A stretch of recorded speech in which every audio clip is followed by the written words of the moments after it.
How to save charts as templates in Excel.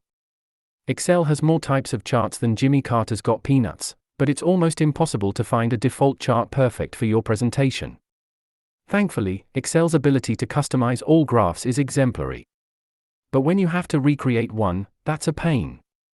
It doesn't have to be. Save your original chart as a template. Once a chart is perfected, right-click on it. Select Save as Template.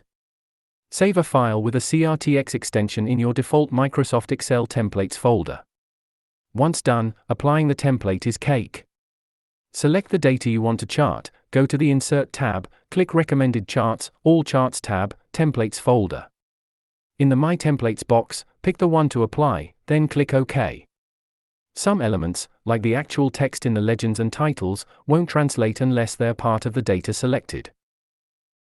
You will get all the font and color selections, embedded graphics, even the series options, like a drop shadow or glow around a chart element.